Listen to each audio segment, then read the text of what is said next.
on February, February 7th. I'll get it right. Um, Invocation will be by Reverend Gary Moore with the Community Church, who is here with us at this mic. And the Pledge of Allegiance will be by Commissioner Wesley S. Davis. Let us pray together. O Lord our God, great architect of the universe, in thy name we have assembled, and in thy name we would proceed in all our doings. We ask that on this absolutely beautiful day, that you would continue to bless this, our city of Vero Beach. Make it safe, make it a place of comfort, make it a place of beauty. We ask that you also would bless our county, and that you would keep it from the ravages of the storms that might come this way, that you would protect it, protect its leaders, and watch over us. Indeed, Heavenly Father, we ask that you would bless our state, that it would be a leader among the nation in all things, and that it would be a place of safe haven for those who would come here. Indeed, we ask a blessing upon this United States, that we would continue to lead the world in freedom and in doing what is right, in being the people that you would have us to be, in loving one another. And Heavenly Father, as you have given us the authority to be leaders over others, we know that that authority comes only from you, and that your will is done in all places, and that we are your servants. So indeed, bless us, that we would do what you would have us to do in this place, that your will indeed shall be done. Watch over us, and bless our families, allow them the safety and comfort of your love and your care. We ask always, believing and trusting in the holy name of God. Amen. Amen. Thank you, Reverend Moore. Wesley? Pledge allegiance to the flag of the United States of America and to the republic for which it stands, one nation under God, indivisible, with liberty and justice for all. Yeah, we're going to change everybody. You do that. I know. You'll be the only one.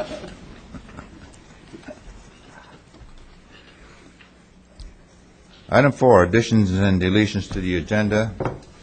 We have about 4 of them. We're going to defer item 6B, which is the approval of the January 7th, 2006 minutes to February the 14th, 2006.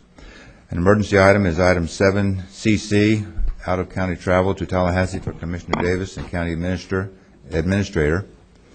Item 9C2 is a correction. The public hearing date should be February 14th, not February 7th. There's some additional backup on item 11C2 and another emergency item 11C3, approval of change orders number 1 and 2, 001002, with Turner Construction Company for the new administration building. Mr. Chairman? Yes? Before we vote on that, could I please have an explanation of an emergency item such as 7C? Mr. Davis, would you explain your emergency item? Yes. Why is it an emergency? Yes, and typically, I would like for, this, I was talking about going to this when the agenda was coming together. At the time, my children, both of them, were on their way to getting sick, and I didn't know whether or not I was going to be able to go to Tallahassee. Going up there with Joe Baird, I was talking to Representative Mayfield the other day, and he has scheduled an appointment with the Secretary of the Transportation, which is it's not the one that we met last year, this time in Tallahassee. Going up there to discuss some issues on how to fund some of the state and federal highways that are holding us back for some of the concurrency capacities that we have right now, or the issues. Did Mr. Mayfield select you to represent us? No, I was just talking to him. I'm just wondering how this happened. It just happened. They're going to Tallahassee, and I would not mind, Commissioner Bowden, if you'd like to go along with us. I'll certainly add your name to the list. I just think I don't it's know important. anything about it, so I wouldn't, Sure. It's an emergency item, and I just was wondering how, are you representing us? I'm going to also, I just found out about that this morning, and if we're going to spend the energy and the resources to go to Tallahassee and meet with the Secretary, first I think the MPO ought to have some idea about what this is all about. I also think that probably you should consider taking Phil Matson, Chris Morrow, and Jim Davis, or some part thereof. We're going to be up there the end of this month. So I'm not going to vote to put this on the agenda as an emergency item. Why? Go ahead, Mr. Chairman. Well, you're going to ask why the emergency? I know it's an emergency because he's trying to leave tomorrow, and that's why we're bringing this. I mean, that's a serious emergency. That's what I think we wanted to hear. I don't know. Since when has this always become a nitpicky item?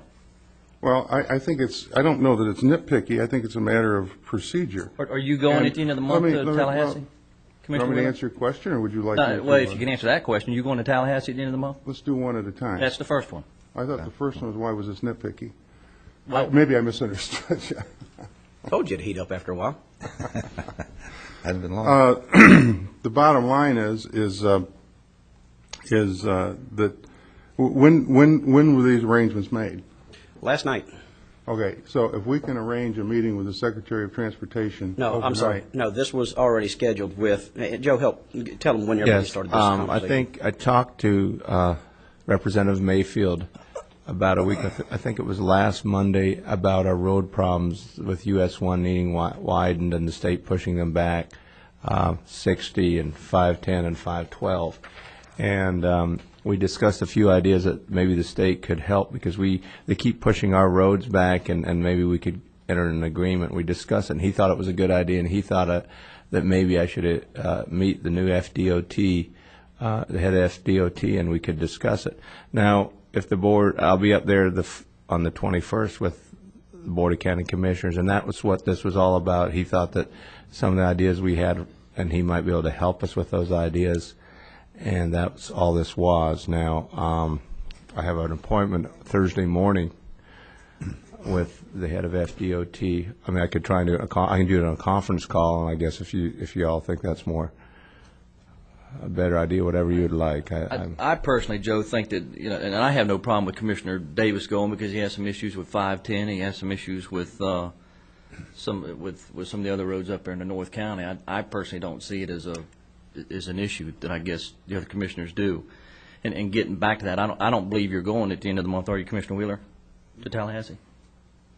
I'm not planning on that. I don't know why that's relevant. Thank you. It's not. Anyway, I see no problem with the Commissioner going to Tallahassee to talk to one of the big guys up there. Face-to-face meetings are always better, and I applaud you for volunteering to go. Well, thank you.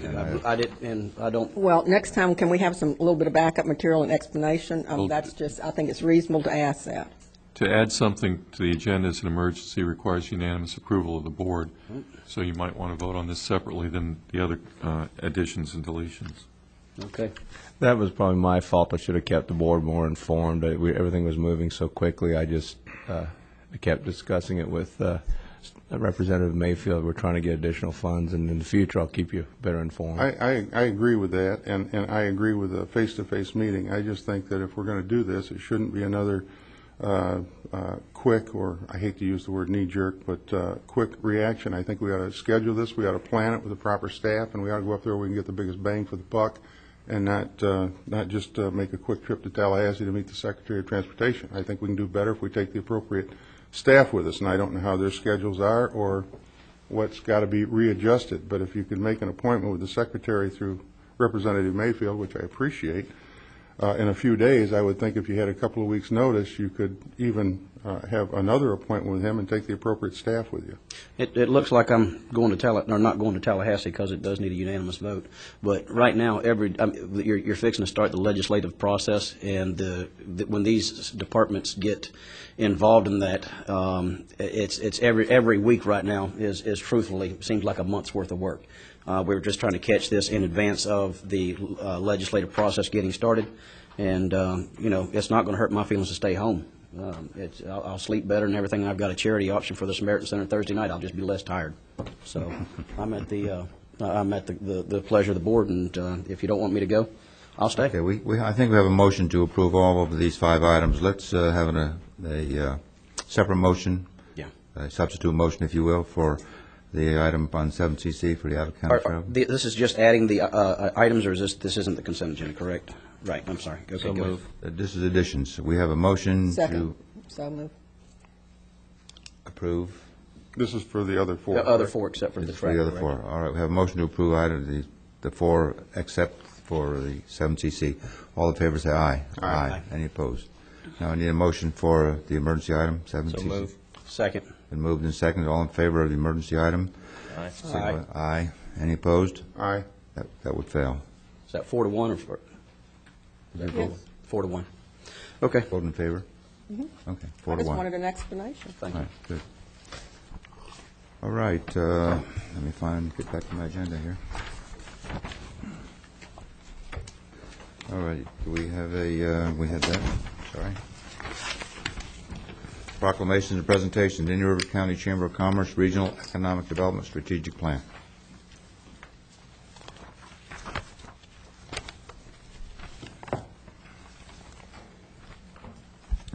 Good morning, Commissioners. For the record, Helene Castletine, Economic Development Director with the Indian River County Chamber of Commerce. What we wanted to present to you today, and I think you all have seen a copy and hopefully have read the copy as well, is a document entitled A Regional Approach to Economic Diversity. And what this shows, what this is a formalized plan, strategic plan for economic development, working with our economic development partners in St. Lucie and Martin County. It's not anything brand new to this region. We have been working together, the Economic Development Offices, since about the mid-1990s. So this isn't anything that's brand new. It's just formalizing a relationship that began probably 8 years ago. This document itself represents a year's worth of effort. We had a task force that worked together on this document. This came as a result of a 2004 State of the Workforce Summit that was coordinated by the Workforce Development Board of the Treasure Coast. In that summit, we had breakout groups and a lot of discussion, and the breakout groups all came back together and said, yes, we need a formalized effort. And that's what this represents, is a formalized effort. As I mentioned, we had a task force of about 20-some members. Those members are listed in this document. We have several of the task force members represented in the audience today. Penny Chandler, of course, with the Indian River Chamber. Gwenda Thompson, who is president and CEO of the Workforce Development Board. Their office was great in coordinating these meetings that were held every other week for a year and putting this document together. And we have Donna Rivet, who is the Assistant Dean of Industrial Education with the Indian River Community College.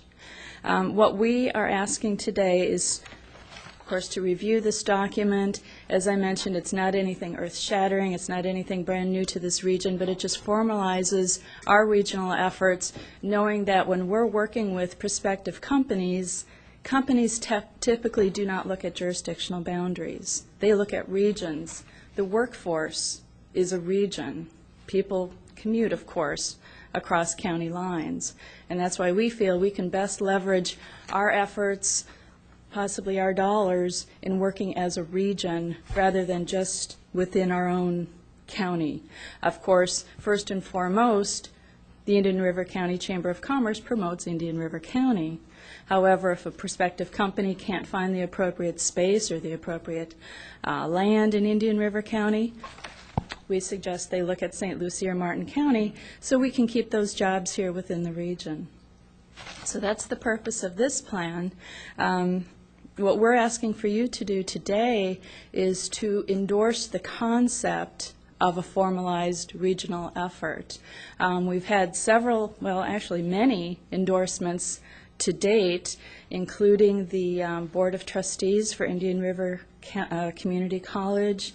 The Indian River Chamber Board of Directors has endorsed this plan. Your Economic Development Council has endorsed this plan. The St. Lucie Chamber of Commerce has endorsed the plan. The Martin County Business Development Board has endorsed the plan. So that's what we're asking for you today, and certainly if you have any questions, we'd be certainly happy to answer those. Helene, I just want to make a comment, because I was part of that workforce summit back in 2004 and thought it went extremely well. And boy, it's an eye-opener when you have an opportunity of sitting around the other areas and listening to what they have to say, and for all those forces to come together. And I think you're correct. A lot of today's type of meetings are geared towards regionalism, and I think this is a great start of getting this going. I'm behind it 100%. Good, I think thank it's a you. great document. Thank you. Yeah, I would agree. I met with you. I think it was a lot of foresight in bringing this together. And also, and I was surprised and also thought there was a lot of foresight in trademarking your logo. So, We're glad we did. yeah. So anyway, I think you're to be congratulated on a job well done. Thank you. And I certainly endorse it. Thank you. Any further questions? Just real quick, Helene, whenever you and I had the opportunity to speak about this earlier, we had mentioned perhaps whether it would be appropriate to have this as an amendment into our comprehensive land use plan under our economic development department. Mm-hmm. Did we ever go anywhere with that? Did we ever find out whether that would be appropriate? That's still being followed up on. Okay, good. Mm-hmm. Good. But, yeah, that was an excellent suggestion. Thank you. I'd like to move approval. Second. Then moved and seconded. All in favor signify by saying aye. Aye. Any opposed? Thank you, Thank you, Helene. Commissioners. We appreciate And your thank support. you for everyone coming. Good job. Glenda? Kenny? Item number 6A, approval of the minutes of the regular meeting of January 10th. Move approval. Second. Been approved and seconded. Any discussion? All in favor, say aye. Aye. Any opposed? Item B is the item that will be deferred to February 14th. Under the consent agenda. Yes, Mr. Chairman, I need to pull item P. Item E. P as in Paul. Paul. Any others? I move approval. Move approval on the remainder of the consent agenda items from A till CC, I think it is. All in favor, say aye. Aye. Any opposed? Motion carries. Item P. Just have a conflict, that's my brother. I'm sorry. Is the conflict your brother? Or Yeah, we've always had conflict, no. No, it's just, I think, according to legal counsel. Yeah, it's a voting conflict to vote on anything that might inure to the benefit of a relative. Okay. So Commissioner Davis is simply abstaining Okay. so that there could be a 4-0 rather than a 5-0 vote. I'll move approval of item P. Second. Been moved and seconded. All in favor, say aye. Aye. Any opposed? Motion carries 4-0.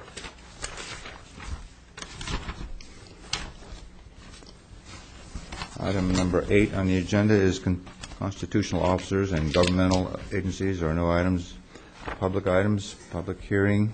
Windsor Properties request to modify the conceptual PD plan to expand the Windsor project. This is legislative. Mr. Keating? Good morning. I'm Stan Bowling, I'm Planning sorry, Director. Mr. Bowling. Thank you.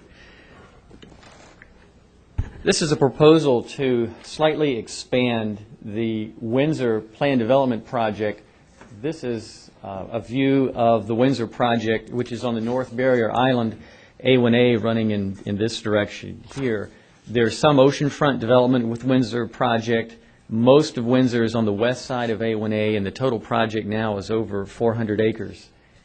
You can see from this layout the golf course, various types of lots. There's a South Village area and kind of the main area of Windsor in terms of the number of units in the village centers and the North Village area itself. The particular aspect of the project that's being expanded is on the north end of the project and an area that's shaded in here. Let me focus in just a little bit more on that.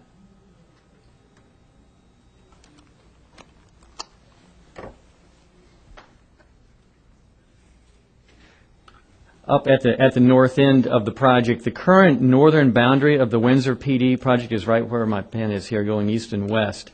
This shaded area to the north is being added, 7.44 acres, and that's why they're before you all this morning to add that to the existing PD area and to be granted special exception approval to put the PD there. Part of the project involves making 12 lots in this particular area, and also the shaded in and with this PD plan is to replat an existing block in Windsor and create 4 lots out of that. The total number of units, potential units in the North Barrier Island will actually decrease with this project for a couple of reasons. One is this shaded area here is actually the Ocean Way subdivision that Windsor has owned for a few years, platted with 12 lots, and the road was put in a few years ago. So they're taking those 12 lots and making 12 lots out of that. Windsor has approval for 400 units for the entire project, and they're not going to maximize that. So the total Windsor project, by adding this 12-lot area in, will still be kept at 400 units. So the actual density of Windsor will go down with this particular request. I want to go now to an aerial of this particular site. A1A is off to the east here, and this is the existing northern boundary of Windsor. What is proposed, this is the existing block that's now being replatted into 4 lots. And this is the Ocean Way subdivision area with the existing roadway that's used for construction access now. Again, the lots are essentially vacant, and what's going to be developed here under this proposal are 12 lots. Actually, only 6 of the lots will be along the actual perimeter, and then another set of lots will come on the south side of that. To the north is the Turtle Cove subdivision. So the new perimeter of Windsor will be up against the southern edge of Turtle Cove. But again, with this proposal, there'll actually be fewer lots that back up to Turtle Cove. They'll be quite wide east to west, and so there'll be fewer single-family residences up against that particular perimeter. A couple of other things that I do want to point out with this proposal, and this is a sketch of the proposal. I'll start over on the A1A side. This is the existing northern boundary of Windsor, the existing road here, and then a buffer area. That'll be replaced with sets of lots. One lot here, here, here. You wind up with 6 lots along Turtle Cove, and then another set of lots to the south of that. There's a buffer area that's set up next to A1A, and then a 49-foot setback and an intensive buffer along the northern boundary of the lots themselves. And I want to go to the landscape plan, looking at the one here toward the bottom. That'll give you a little better view of the actual layout that's proposed. Again, A1A over here on the east edge. This is the existing northern boundary. This is all the expansion area. There's a large buffer area here against A1A. There's a 49-foot setback and a 30-foot wide type A buffer, that's our most intense buffer, along the new northern boundary of Windsor. And these are the sets of lots that are set up, 12 of them total. There are rear alleys proposed with each of these lots, and then a main front entry, kind of an auto court here, and open spaces in the middle of those courts, and open spaces here on the east end and along the entire buffer. What will be used for those open spaces is existing trees will be preserved and trees will be relocated, so that almost every tree that's in that particular area will either be preserved in place or relocated into one of the open space areas. Access will be the existing Ocean Way access off of A1A, and it'll be integrated into the Windsor proposal and into the rest of the project. In terms of design waivers for this area, these lots that in this area, in the expansion area, all of them are over the RS3 minimum setback size, 12,000 square feet, except for one which is just under 12,000 square feet.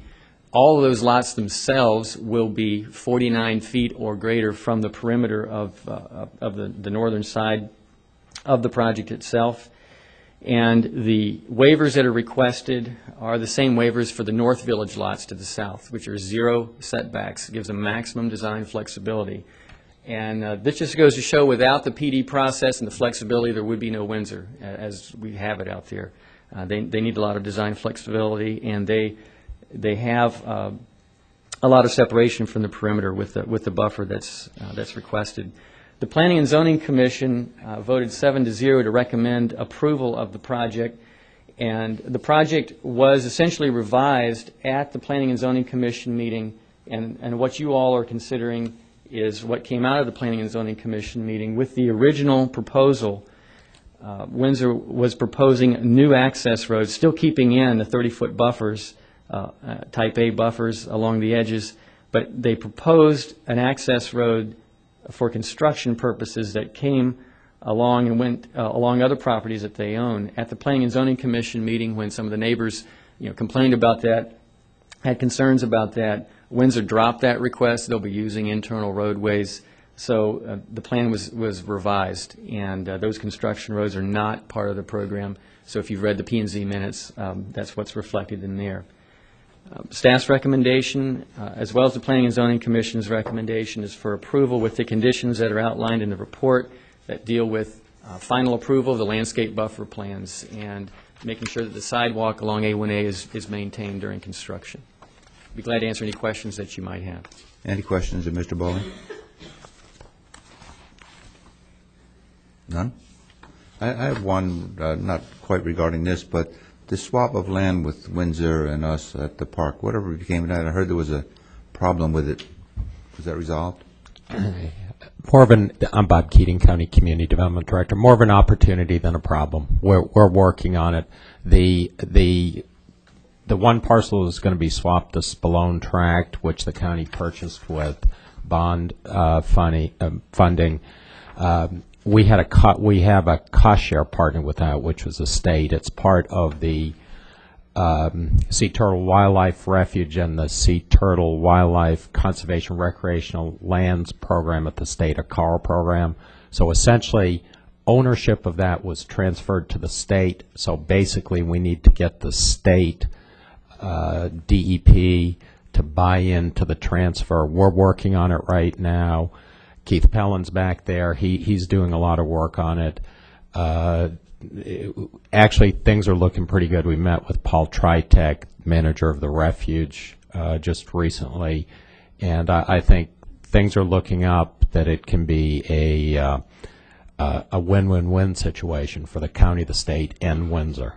So we hope to be back to you in the near future with good news on that. All right, thank Actually, you. they want more than a one-to-one swap, and we think that may be beneficial because we can incorporate a buffer for Sanderling, which will help those residents. They want a little more buffer, and it may be a win-win because of that. Okay, thank you. Any other questions of staff? All right, this is a public hearing. I would like to open the public portion of the public hearing. Anyone wish to comment on this? Mr. Pellin? He doesn't have the same tie on he did with P&Z. Boy, all the grief I got for that tie. Good morning, Commissioners. Keith Pellin with Kinley-Horn & Associates. I'm here representing Windsor. Mark Justice is here from Windsor Properties. I think staff covered everything. I'm certainly happy to answer any questions that you may have, but we think this should be a fairly straightforward application for you. Seems fine to me, and the P&Z liked it apparently. After we made some concessions, yes. Okay, good. Any questions of Mr. Pellin? No. Thank you, sir. Any other comments from the public? All right, I'll close the public hearing. What is your pleasure? Move approval. Second. Been moved and seconded. Any further discussion? All in favor say aye. Aye. Any opposed? Motion carries 5-0. Item number 9A2 is an ordinance amending the Code of Indian River County requiring registered sex offenders to reside at least 2,500 feet from a school, park, or licensed daycare facility. Morning, Commissioners. Bill DeBrawl with I was going to say my old agency, with the County Attorney's Office. I'm not with the We can send you Department of back. Agriculture anymore. I was regressing there for a minute. Before you is an ordinance amendment requiring registered sex offenders to reside 2,500 feet away from a registered daycare facility, school, or park facility. Currently, state law provides for a 1,000-foot prohibition on residing. This would go ahead and increase that to 2,500 feet for those convicted sex offenders that are required to register their residence, their place of residence, with local law enforcement.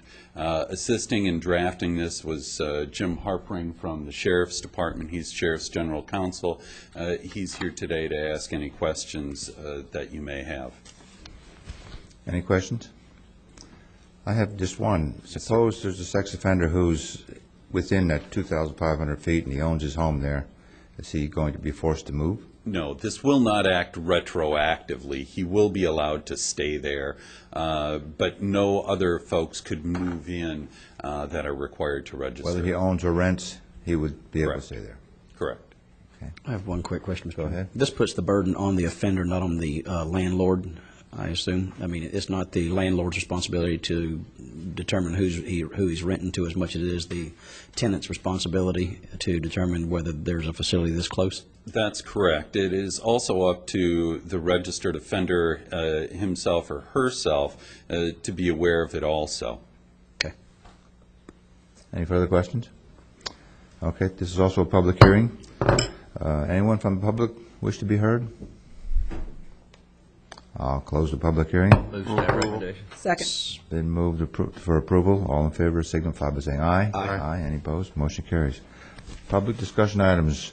Request to speak from B. Gardner regarding printing the board's agenda in the Press Journal. Ms. Gardner. Good morning, Commissioners. My name is B. Gardner, and I live in the county of Indian River County. There have been several requests brought to this board over the past years. I'm not sure if it's the existing board, but in the past there have been several requests by the public to see if you would consider printing the agenda in the newspaper again as you used to. And the reason I'm bringing this up is I'm probably more computer literate than most people my age, but I'm not really that computer literate. And I know that I can get online, look up your site, and get the agenda. But I still don't think of it until it's too late. And I know most people are that way. I also don't say, oh boy, the agenda's out, I'm going to run down to the library and pick it up. I don't say, oh boy, I'm going to go on the internet and pick it up. But I do read the newspaper every day. And I have been in contact with a lot of people, not one or two, but a lot of people that just really feel that they don't know what's going on. And you can't say, well, you can pick up the agenda at the library, you can pick it up on the internet, you can do this, you can go to the sheriff's office, you can go to the, courthouse, the law library. You can't tell them that. They read their newspapers every day, and they are interested. Several weeks ago, I was out of town, and I got back the next day after your meeting, and I understand that there was a meeting, something to do with 27th Avenue and 43rd Street. Apparently, it wasn't well-defined in the agenda. And it seems to me that there were a lot of people that were here from one special interest group where another special interest group didn't know about this item being on the agenda.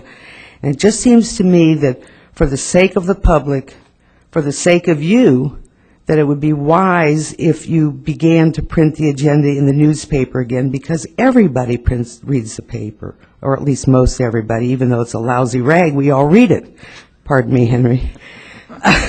I'm just really pleading with you to consider the $40,000 expense to print the agenda in the newspaper for the sake of keeping all of your citizens informed on a regular basis. And I realize that that's a lot of money, but considering the size of your budget, it's probably not nearly as much as the importance of getting everybody informed on a regular basis and giving people the opportunity to just pick up the newspaper and say, oh yeah, here's something I'm interested in. I think I ought to get down there. And I hope that you consider this. Thank you. Thank you. Are you on the mailing list to receive the agenda? I can be, but I'm not.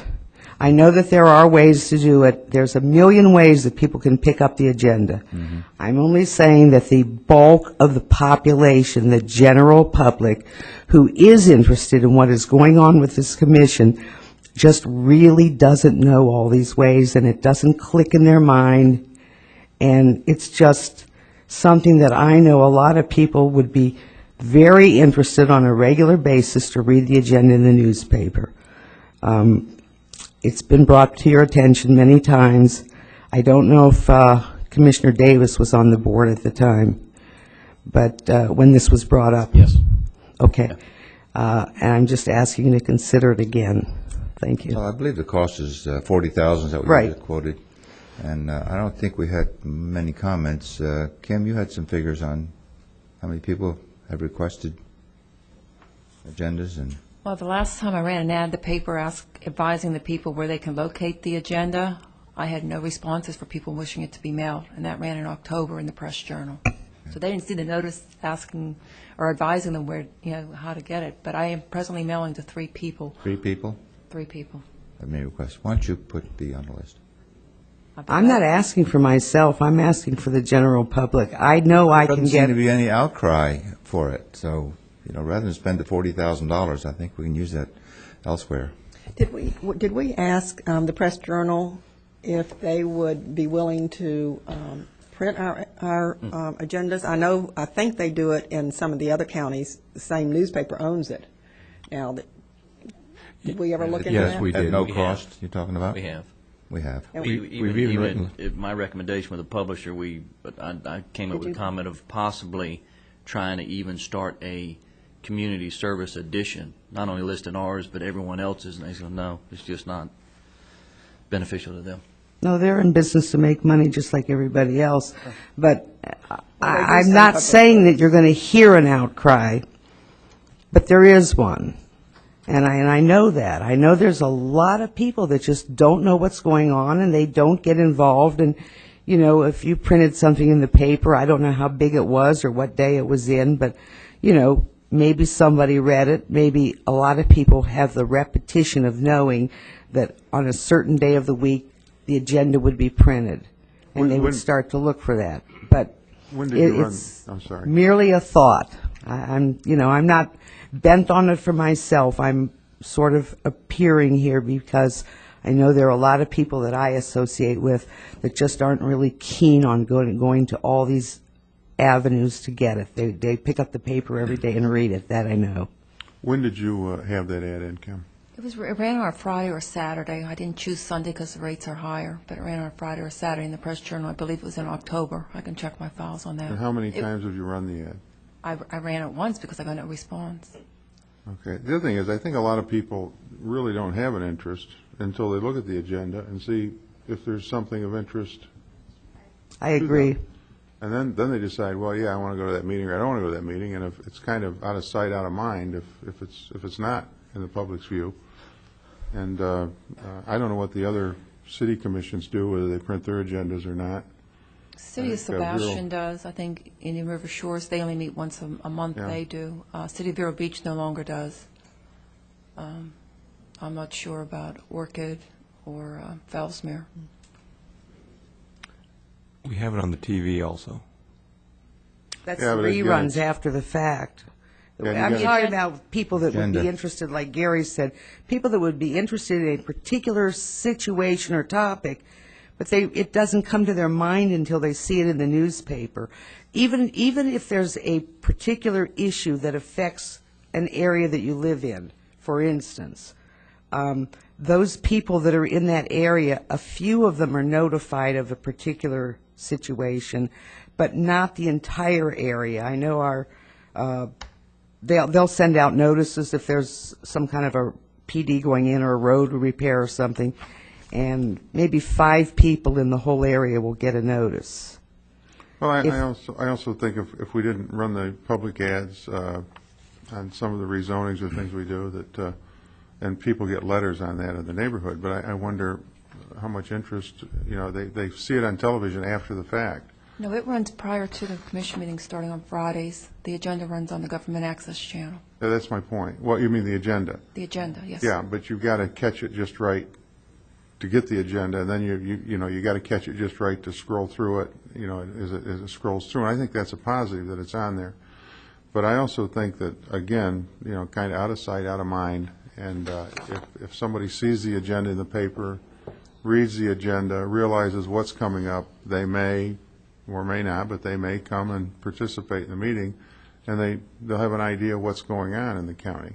I think a lot of people, in fact, my experience has been over the years involved with government, that most people are after the fact, whatever's happened has happened, and then after it's happened, there's an article in the newspaper, then they get attuned to what's going on and come Then in they and become want to Monday morning reevaluate. quarterbacks instead of Yeah. being here when it happens. I'd make a motion that we print the agenda and in the newspaper.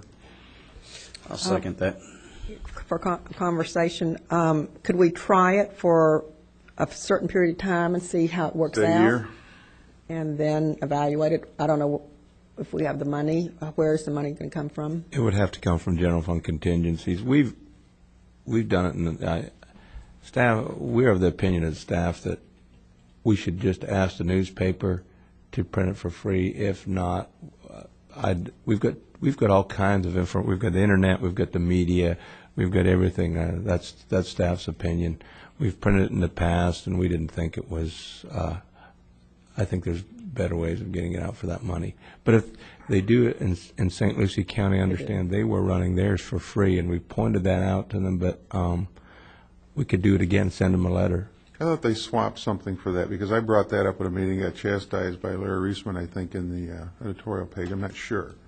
But it might have been personally, I don't remember. But, It was. Okay.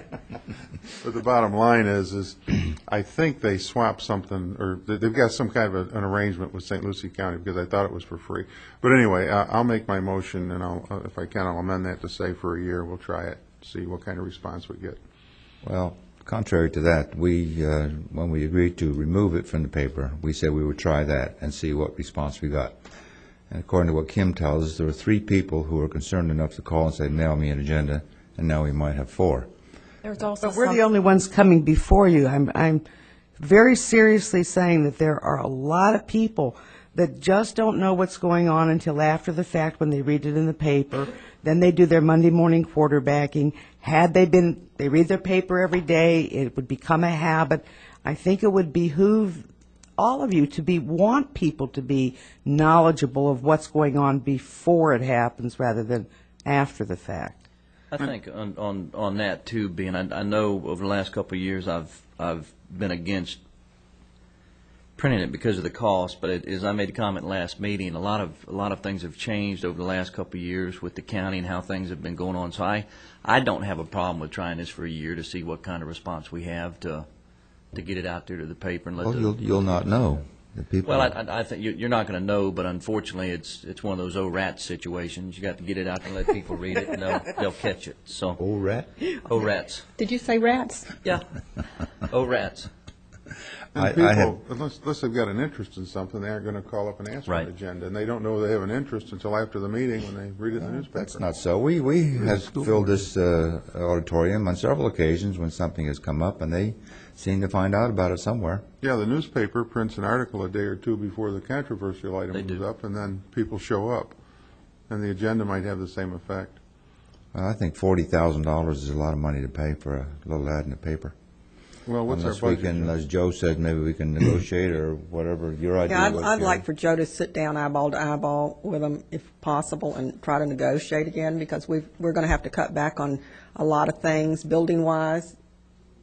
Can we hold this off until Joe has a chance to negotiate with them? I mean, this is a real legit problem, and I understand. I'm actually feel that it's to your advantage more than just mine. I'm the one that I can look it up anytime. I'm just speaking for a lot of people that I know. It's to your advantage as commissioners, elected officials. The public should know what you're doing prior to what you're doing it so they can contact you. I just think it's to everybody's advantage. And if you want to wait for Joe to negotiate, and if that doesn't happen, are we not going to print it? I mean, I think that it's worthy of you to consider that. But in the meantime, maybe if you could, like Gary's motion, print it for a year and see how it goes. I'm not a rocket scientist when it comes to figures, but I don't think $40,000 a year is a lot of money in your budget, which is, close to $400 million or something like that. I just think it's a small thing to do for the public. But go ahead and vote any way you want. I'm just asking. Yeah, I'd call the question. Question been called. All in favor of this motion, say aye. Aye. Any opposed? Aye. 3-2. Thank you. Excuse me, may I have a clarification on the motion? Is it for a year? For 1 year and then reevaluate. Carries 3-2. Who was in the yay? Oh, did you second the motion? I seconded it and voted for it. Was it me and Wesley and Gary on Yeah. the same motion? You need to write that Can down. I go back? Did I understand the motion then? Put note in the minutes. Wait, was I in the same room? Yeah. Moving More right- importantly, Art, never mind. Moving right along, moving right along. Still under public items, we have notice of scheduled public hearing. Can we back up on that just for one moment? Can you request a place in the paper then consistently to put it in? Because it gets lost a lot of The times. obituary page? No, they need to improve that page. Amen. That's. We have requested the county page in the past. I don't know if it's still available, but we can request that. Do you wish for it to run on Sundays or Saturdays or Sundays? Because Sunday the price is higher. I think even, I don't have a problem with running on Monday. You do or don't? No, I the don't day either. before the meeting. I Yeah. think, a lot of Is people that are going enough to look time at for the it. people to be No, noticed? that's not enough time. I'd say Saturday. Can we work those details out and come back to you? We can't guarantee they'll put it on the same, there's a quality control issue, Sure. the Press Journal. And so, even on their billing, we'll probably get billed 3 times for it. But, so we'd like to work that out and come back, but we can't guarantee the staff. No, They might say they'll put it on a request, page and it might end up in Section E. We just can't guarantee. There are discounts for repetitive advertising too. Not with the Press Journal. Not Not- for the, I'd like permission to go over there and try and negotiate that. I think know- that would I be know outstanding, I know yeah. it's nice, to do, but I'd like permission to try and get a lower fee because we've kind of closed the deal here for them that I don't think I'll have a chance, but I'd like to try. Sure, you do that all the time without permission. That's why we like you. There is discounts if you have a trailer, and I think what Commissioner Davis is getting to, if we have to run a advertisement for P&Z, Kim, if they can look at the whole package. that's a legal notice ad. That's That's what I'm saying. I think Still. we have some room to barter with them if package. that be the. I mean, Dillard's does not pay the same rate because whenever they get the double truck ad, I would imagine they should. our agenda will probably run a full column. Sure. Yeah, and that's fine. But that's what I'm saying. But I think Joe could definitely barter with them. I'm just surprised that somebody your age reads the obituaries. I get up to see if my name's in it every morning. Moving right You're along. looking at business he lost. Let's go, guys. You're right. You're right. 9C1, notice of scheduled public hearings for upcoming board meetings. Kim, you want to read those? My voice is a little shot. Sure. Scheduled for February 14th, amendment to native upland set-aside requirements, county-initiated amendment to land development regulations relating to native upland plant community conservation requirements associated with new development, LDR Section 929.05. This matter is legislative. Notice of public hearing for February 21st, 2006. Ann Keene Trust rezoning. Request to rezone plus or minus 37.16 acres located in the southeast corner of the intersection of 4th Street and 58th Avenue from A1 Agricultural 1 District up to 1 unit per 5 acres to RS3 Single Family Residential District up to 3 units per acre. Ann King Trust owner, Knight McGuire and Associates, Inc. agent. This matter is quasi-judicial. Item C, Ryle Parcel Environmental Land Acquisition. Board consideration to purchase the Ryle parcel of the South Prong Slough project under the County Environmental Lands Program. The subject 10.13 acre parcel owned by Margaret A. Ryle is located at 7780 85th Street, also known as County Road 510. This matter is quasi-judicial. A public hearing scheduled for February 14th. Lakewood Terrace subdivision, water service, west side of 27th Avenue, north of the St. Lucie County line, Indian River County project number UCP 2317. This matter is administrative. Thank you. Under County Administrator's matters, we have none. Community Development, none. Emergency Services, none. Item 11C1, request for authorization to execute agreement between Indian River County Board of County Commissioners and the Florida Housing Finance Corporation for tenant-based rental assistance. Move approval. Second. Been moved and seconded. Any discussion? All in favor signify by saying aye. Aye. Any opposed? Motion carries 5-0. Item C2, 11C2, Indian River County Jail Expansion Project Amendment 1, initial guaranteed maximum price. Move to approve. Second. Moved and seconded. Tom, did you have? That's Lynn Williams, project manager for the jail expansion project. Be glad to answer any questions you have. any questions? On three. All in favor signify by saying aye. Aye. Any opposed? Motion carries 5-0. Item 11C3, approval of change orders 001 and 002 with Turner Construction Company for a new administration building. Move approval. Second. Been moved and seconded. Any comments, Tom? Mr. Bloom, do you have a comment?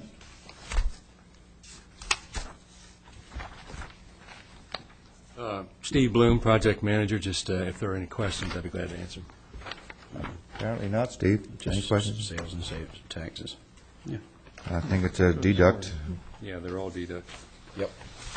Let me read that. Approve change orders 001002 to a guaranteed maximum price for the new county administration building, collectively reducing the guaranteed price from $33,086,442 to $29,242,198, and establishing an owner's contingency within the GMP of 231,504, and authorizing the county administrator to sign the approved change orders on behalf of Newburgh County.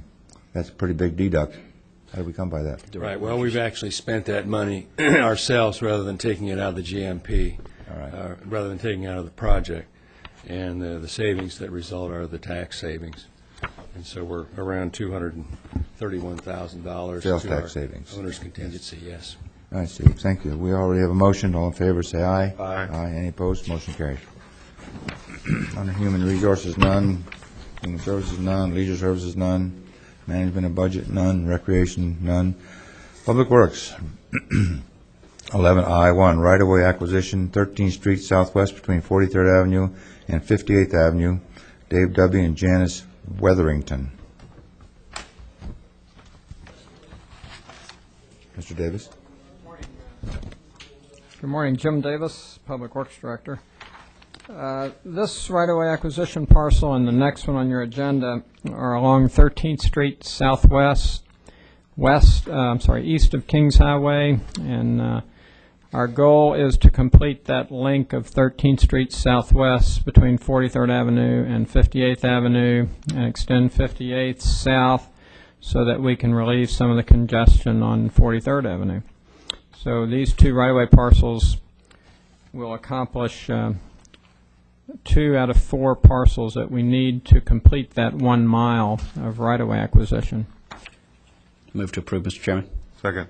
Been moved and seconded to approve. Under discussion, now, Jim, in the backup material, I see that we've compared this to a recent purchase out by the Trillium of $110,000, and I think what we're looking at is $111,000 an acre. Why did we not go with $110,000? Well, we offered the Weatheringtons even less than this. Our initial offer was $75,000 an acre. Right. And when we submitted that offer to them, they marked out that value and put in the $50,000 value in the contract. So this is a counter offer from them that they've offered. Any further questions? No. Was there any real estate fees we had to pay? No, ma'am. I have a motion. Well, that's awfully high. I hope it doesn't go any higher as we go Hopefully. down the road. Do you have a motion? Yes, and seconded. And a second. Moved and seconded. All in favor, say aye. Aye. Any opposed? Motion carries. Item I2. Move to approve, Mr. Chairman. Second. This is right-of-way acquisition, 13th Street Southwest between 43rd Avenue and 58th Avenue. Daniel E. and Randy W. Dempsey. We have a motion and a second. All in favor, say aye. Aye. Any opposed? Motion carries 5-0. Item I3, civil engineering and land surveying agreement for intersection improvements at 66th Avenue and County Road 510, amendment number 2. Move to approve, Mr. Chairman. Second. Been moved and seconded. Any discussion? All in favor, say aye. Aye. Any opposed? Motion carries. 11I4, still Public Works, civil engineering and land surveying agreement for intersection improvements at County Road 510 and U.S. Highway number 1, amendment number 1. I move to approve, Mr. Chairman. Second. Been moved and seconded. All in favor, say I have a aye. quick question on that. This is going to take care of, Mr. Davis, is this going to start the process of solving the drainage issue on the northwest corner of the FEC Railroad and 510? Yes, it will. Thank you. Any further questions? All in favor, say aye. Aye. Aye. Any opposed? Motion carries. 11I, 5, bid award recommendation for bid number 2006048, post-hurricanes Francis and Jean emergency beach restoration, Johns Island segment, Indian River County project number 0540. I move to approve, Mr. Chairman. Second. Been moved and seconded. All in favor say aye. Aye. Any opposed? Motion carries. 11J, utility services. 32nd Avenue Southwest from 15th Street Southwest to 13th Street Southwest in Grosvenor Estates. UCP number 2696, water system conflict resolutions, work authorization directive number 2005-020. Move staff recommendation. I'll second that. Been moved and seconded. All in favor say aye. Aye. Any opposed? Motion carries 5-0.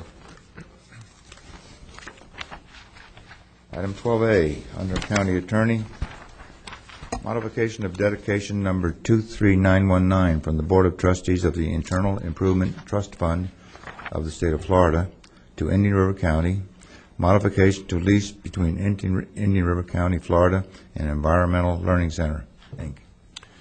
Several decades ago, the State Board of Trustees of the Internal Improvement Trust Fund dedicated to Indian River County portions of the island lying southeast of the Wabasso Bridge for use of for recreational purposes. They subsequently amended the dedication to allow environmental education uses, and pursuant to that, the county entered into a lease with the Pelican Island Audubon Society, which was shortly thereafter assigned to the Environmental Learning Center for the construction and of the educational facilities that are on that island at this time.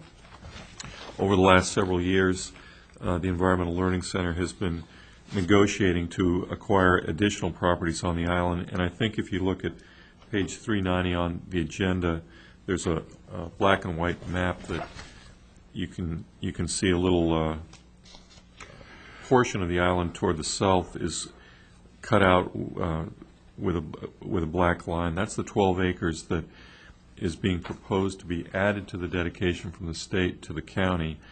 And as a part of that, the Environmental Learning Center is asking that we add that additional 12 acres to the lease that they're currently operating under to provide their environmental education.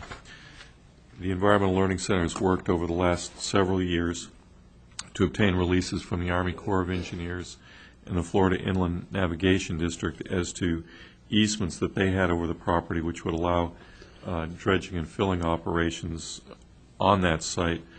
Neither the Corps nor FIND is planning to do any more dredge and fill in that area, so they've quitclaimed their easements, leaving the land free and clear for the state to dedicate to the county. What they're asking today is that the county accept this dedication of additional property, and the Environmental Learning Center is asking that we execute a modification to the lease to add in the newly dedicated property so that they can expand their boardwalks and environmental education into that area as well.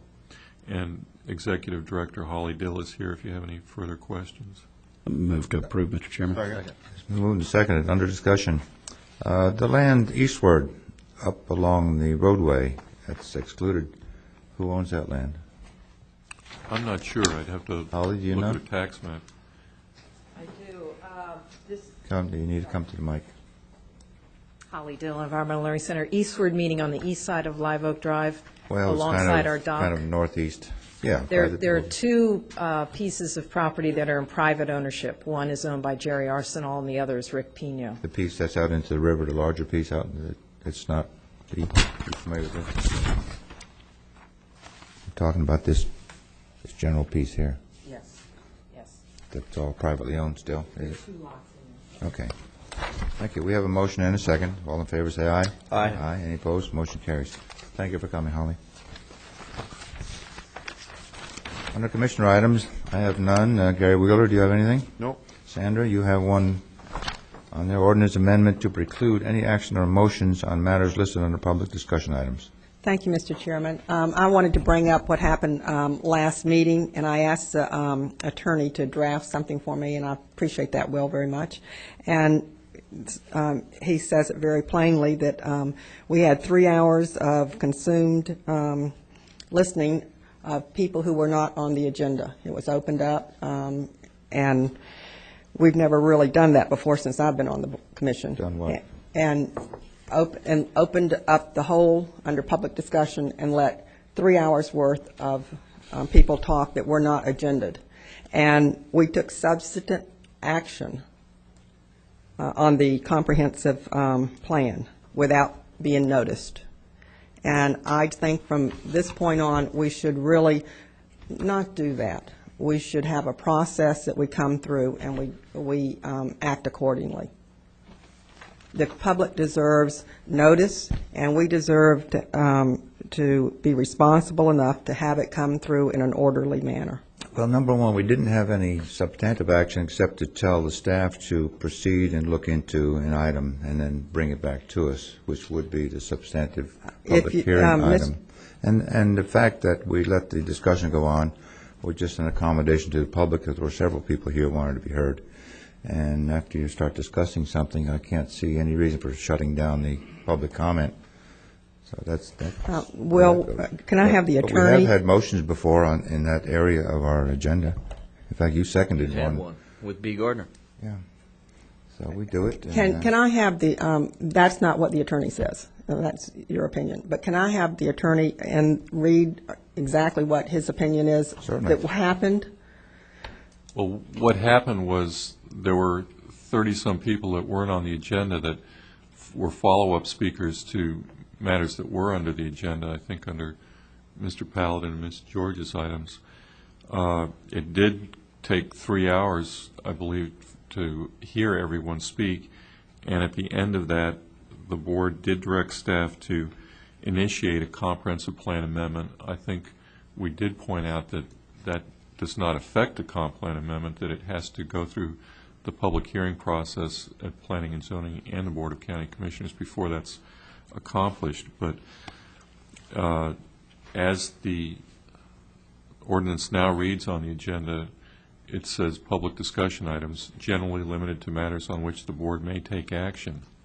And under that implicit authority, the board did direct staff to initiate that comp plan amendment.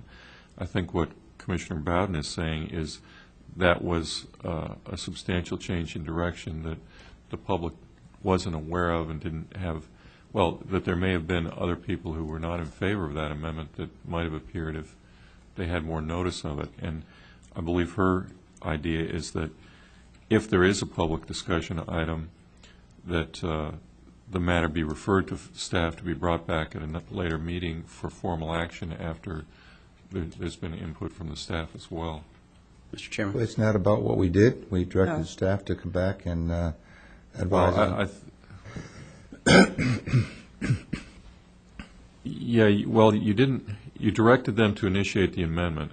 It will come back in the due course of things in several months. Mr. Chairman? I think kind is the word you're looking for. I think Mr. Wesley, Mr. Davis, Wesley. Yeah, I mean, I look at this, and I'm just thinking back on the times that individuals have come before this meeting, and this board has taken action at the request of an individual behind the podium. And I do understand to a certain extent what Commissioner Bowden is trying to get accomplished, because not all the decisions we've made have been good. And maybe the one today wasn't good. It may not have been. Because we didn't have any backup material, and we didn't even know what cost it was. I can tell you some that I think were good. And that would be one of them that was before us whenever we had an individual that had their home destroyed by a hurricane, and the county ordinance stated that they could not put back a mobile home except for the exact footprint. And that happened twice immediately after. Now, hurricanes are extraordinary circumstances, don't get me wrong. I do understand that. However, after we made that decision, there is no opportunity for them to come back and to readdress the issue. And we made the decision to allow two individuals to get outside of that ordinance, if you will. Now, the one that was made last week that really brought this to everybody's attention, there's going to be numerous opportunities from planning and zoning to I would imagine it's even going to go before the MPO. We're going to have the two public hearings for the comprehensive land use plan amendments here in front of us. There's going to be several opportunities to address that. And the one that Ms. Gardner requested today, was the right decision or the wrong decision, I don't know. But I've always been in favor of advertising in the Press Journal our agenda. And how we didn't have the opportunity to have anybody speak against that today. But, you know, there's been, and one that went wrong, as a matter of fact, is whenever we changed it for the brothers and the sister moving the house.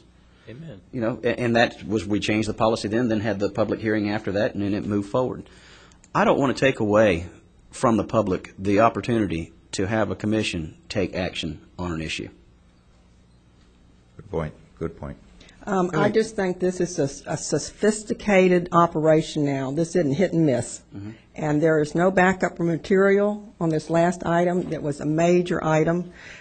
We didn't know it was coming forth, and it's just prudent business to know what you're doing before you do it. Well, there was an item on the agenda, I don't remember the exact wording, but Mr. Paladin had something he wanted to bring up which related to 27th and 43rd Avenue, is that right? And so it was on the agenda. Going out of the boundaries about letting people speak, you know, Tom sort of did that when he was chairman, letting people I think it's a speak. good idea. I like it. I'll do it all over again. And you know, we have a 3-minute rule, actually, and you have to write in and get on the agenda, and you have 3 minutes. Well, we're bending that rule a little bit, and I think that's good.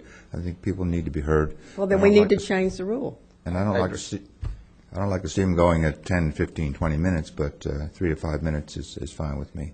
And if you want to change that rule, we would take a motion to do that, have a public hearing. I think it's chairman, you as the chairman have the opportunity to either institute the 3-minute rule, make it a 5-minute rule, let anyone speak as long as they want to. I elected to let them speak. Yeah. And I think sometimes it's appropriate to have the 3-minute rule, but we I get also paid a salary to applaud- do that. Right. I mean, that's our job, Yeah. is to sit here and Our listen to the job, public. So, and the openness that the previous chairman have had the opportunity to put before this body, I think it's good. And to let That's someone not what know- we're talking about. Now, let's stick to the facts here. Okay. The facts are these people were not on the agenda, and they were allowed to talk. They came to speak. They wanted to speak. But you have to be agended to speak. And that's what I'm talking about. You can, if you're agended, you can open it up past 3 minutes, as you gentlemen have. But this was important business done without noticing the public. But the business wasn't done. It was only instituted at the request of some people who came here to speak. I would We're like listening to what they're Well, saying. and now saying, well, we've let's look opened the into this. Pandora's box, and you will have to do this anytime, or you're open for lawsuits probably, anytime anyone else wants to speak. Mr. Davis. I think that it would be prudent on behalf of any chairperson to offer the opportunity from anybody from the audience to speak on an issue that is on the agenda, whether they've requested it, whether it's on the jail expansion, whether it's on a change order. I just think that it's showing good characteristics of prudent chairmanship. Well, then we ought to change the rule to follow that. If The that's- chairman has the opportunity, Senator, to do that. The chairman can set his guidelines as to whether he wants that person to speak 3 minutes, 5 minutes. He doesn't want. No, we're anyone not else in the talking public to that. speak. We're not No, talking we that are. issue. No, The we're- chairman has the opportunity to allow those 10 or 15 people to speak. We have on our agenda an item that says you, from the public, if you would like to speak on an item, you apply. There's a Correct. format. Now, You do it. I was under the impression that was if it's not an agended item. Yeah. And if it's an agended item, Well, it wasn't an agenda was item. an It agenda was item. on here. It was. He had it on the agenda to discuss 27th and 43rd. Well, we had the question from the public that now that they could speak anytime without having to write in. If you're going to speak on a subject that is not on the agenda, then you write in. You say, I would like to speak on this additional agenda, whatever it might be. like to speak Those on it. people have to write in, so we know to recognize them mainly. But if somebody over here gets up with a legitimate item, and then somebody over there wants to address that item, that's just like a public hearing to me. I mean, or if somebody wanted to talk about exactly what you have here, this would be, whether they've written in advance, this would be a perfect opportunity if they, were in favor of or against what's explicitly trying to be Well, proposed. you've seen numerous times Mr. Johnson and Mr. Granzy get up under items that someone else has put up here and voice their opinion because they're talking about that item that's been agended. I think if Okay, gentlemen, if that's the way you want to do business, by the seat of your pants, that's just fine. But I think it ought to be in an orderly fashion that everybody has an even playing field. And it was not done that way I last think that's what it meeting. is. We let everyone speak. That's an even No, playing no one field. was noticed that this action was going to take place of this magnitude. I'd like permission. Well, we never know what magnitude an item might become. You know, sometimes it's just to make a motion and approve that. Other times you have a lot of interest. I just wanted to put this on record and see how you fellas felt Care to about it. take any action? Are we allowed to take action on this now? Commissioner Wheeler wants to comment. Should I go to the podium? Yes, please go to the I'll give you podium. 3 minutes. No, I sandra's where Sandra's coming from, and I think that there are times that it does get a little out of hand, but I think that's a very small percentage. And I think the better good is served by having open meetings, and most of what happens when these come forward are positive and positive comments and good input. The concern I have with some of this is that when we don't have a lot of public input, both sides being represented equally, and we've gone back and forth with this several times over the last 2 years before the 3 new members were even here, this was going on. And so the bottom line is, if they're equally heard and then a decision is made, because even though we're going to have public hearings, we've basically given direction to staff to go ahead, and they know where the commission's general intent is. And so I think there, but again, we're splitting hairs. I think that 98% of the time the system works. And I also think that if at some point in time, I think it takes 3 votes, if I'm not mistaken, to overrule the chairman's decision on something like that. Right, on matters of procedure and order, the chairman rules. Right. The full commission can vote to overrule that decision. 3 votes can overrule Right. it. If So they dare. yeah, and I think what happened last week was we had, or 2 weeks ago, we had, several organizations were represented. And so obviously, they were well-informed, and the networking worked, and the other side of the opposition to their position really don't have the networking that the organizations have, and I think it was a little off balance. And generally speaking, when somebody comes up with something under public discussion, generally, there's not comments, and there may be 1 or 2 people that get up and give an opinion, but we really turn that into a public hearing. It was. And so I understand where Sandra's coming from, but I also would not, I agree with Wesley, I would not want to nip our public, I think we run the most public meeting with the most public input of any elected body in this county. And quite frankly, I like that. I think we have a friendly atmosphere, and we encourage people to come and be heard. We treat them respectfully, and I think it works. So I I'm understand not where trying to Sandra's shut coming that down at all, so don't put that in my mouth. I'm just trying to let everyone know what is going on. And now And that I you're... agree with that. Right, and that's the only purpose of this, and that no one would be slighted. But I think if, rather than have a rule that say we can't do it, I'd rather have it left the way it is, where if it starts, if that appears, that having somebody make a motion, you got 3 votes, we can overrule the chairman. I think now that's going to be in the paper, that's going to be a moot point. Well, there was, the other thing I want to hammer home a little bit is that there was no backup material. It's not that we maybe didn't want to do it, but staff didn't have an opportunity to put anything in here that we could check on. And we could always tell staff the next meeting to come back, which the school board does, and other people do. This Right. is not uncommon. Right, but This the is dilemma- common sense. But had this been in there, Commissioner, I guess there are some issues that are time sensitive.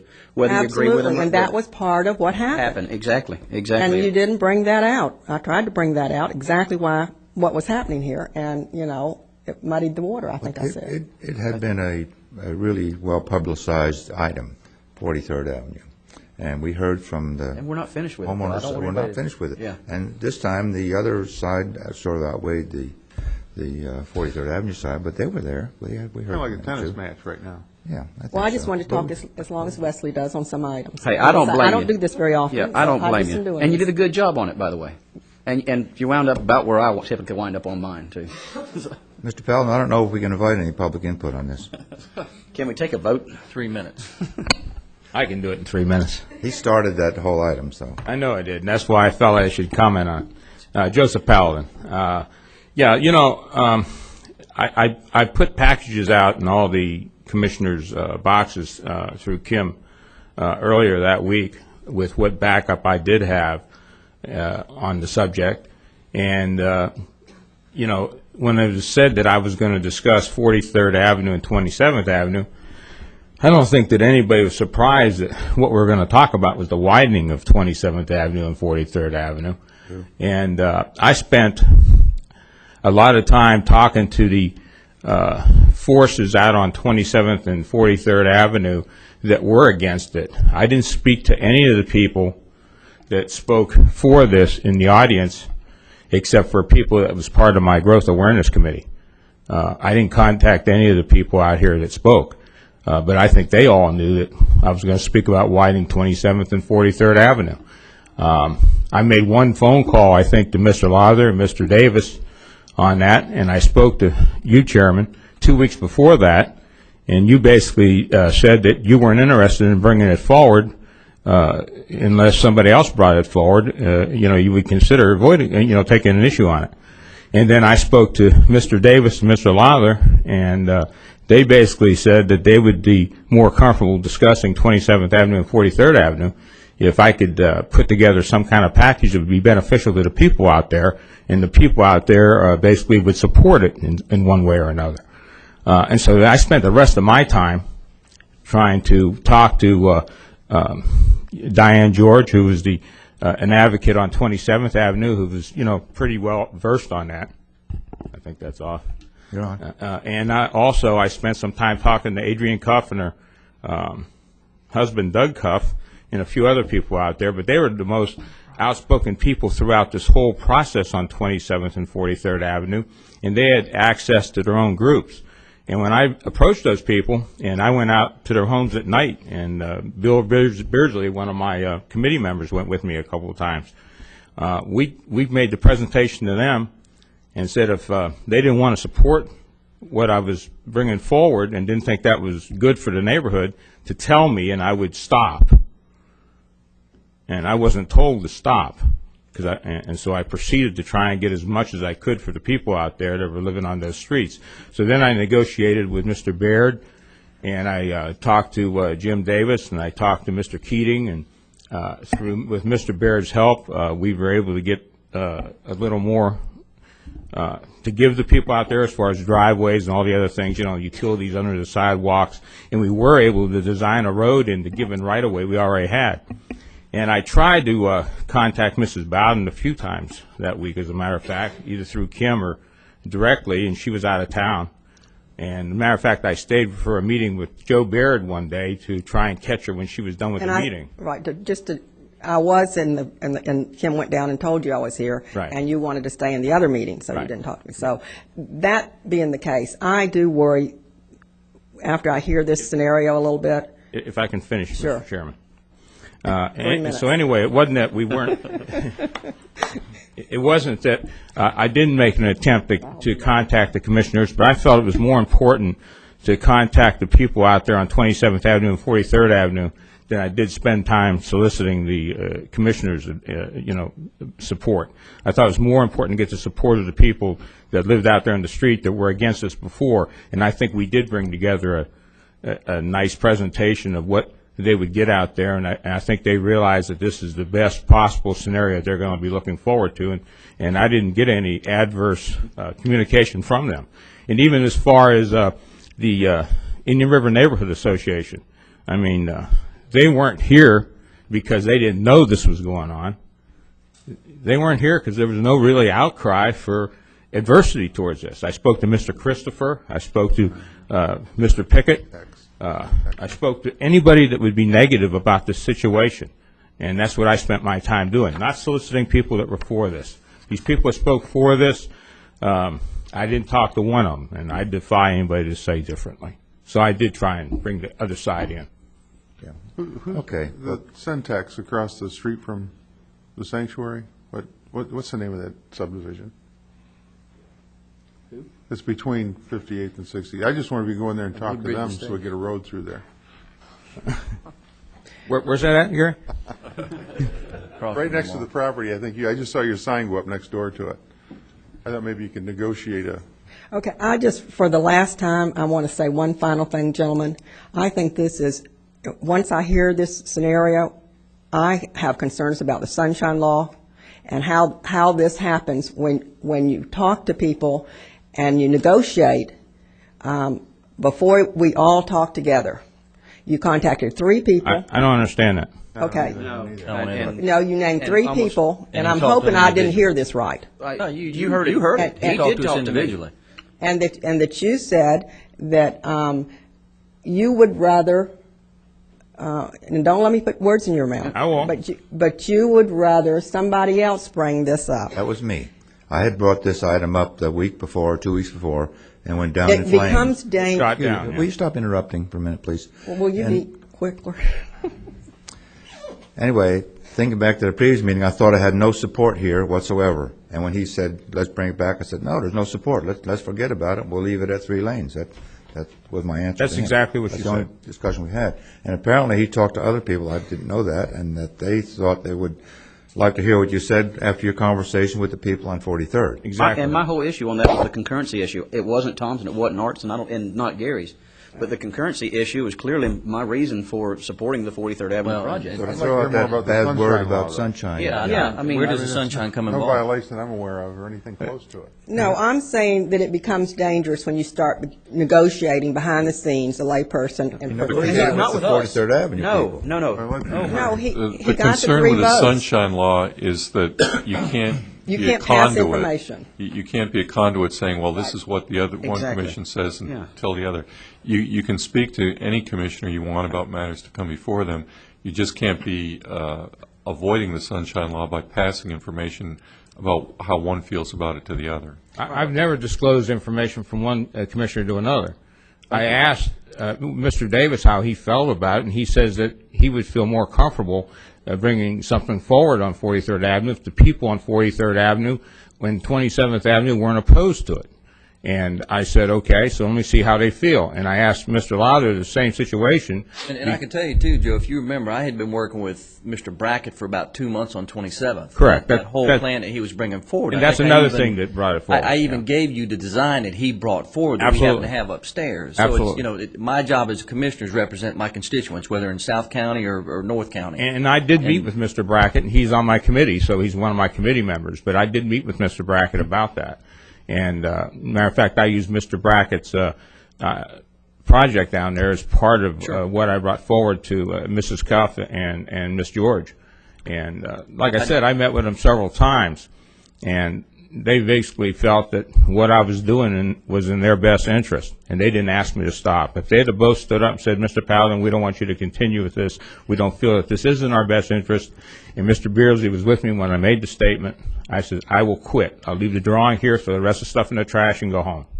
I'm like Commissioner Wheeler. I just don't understand the arrow being shot out there of us being, accused of being in the sunshine or Now, being let's on the don't even go there and act like that. Let me, can I say something on staff's perspective? Mr. Paladin met with the people out there, and staff has always been for widening 43rd and 27th. It showed it in her plan. It's always been, staff has felt that we should. He met with the people and said, Joe, that if you made some modifications, can I meet with Jim Davis, that make it more user-friendly road by putting underground utilities, sidewalks, and more green space in the middle, and keep it within the current right-of-way you have? And I said, sure, and I worked with him. I even authorized the payment to Keith Paladin to do a rendering, which some people have some concern about. But we all work because we feel that staff's professional opinion is that both need to be widened, and Mr. Paladin was out there talking to these people, and he was trying to alleviate their concerns.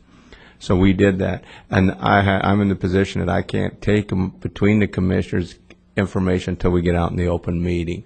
And we're planning, in fact, at the same time we're going through the comp plan, I'm asking staff to bring back a change order, widen it to 5 lanes, authorize engineers to start design. I just want to let you know that, and that's up to you all to decide whether you want that.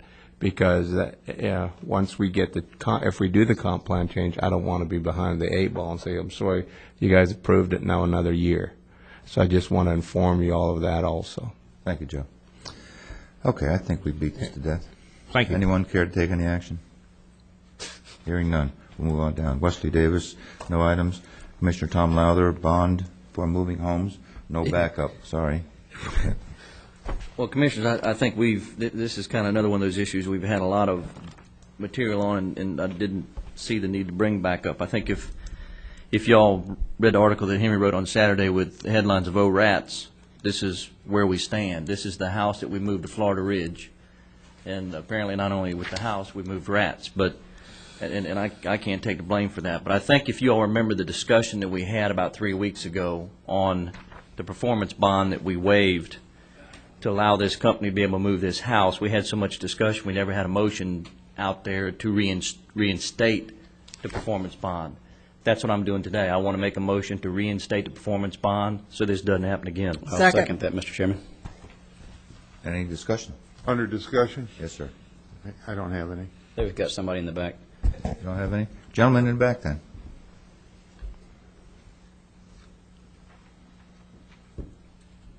Hi, I'm Scott Dillon. I'm with three brothers and a sister, and I'm the guy that moved the house. And the rats. Well, that's their supposition. They like to comment and say those kind of things. That's up to them. I don't see how any rats could be living in that house. There's no food, nothing in there.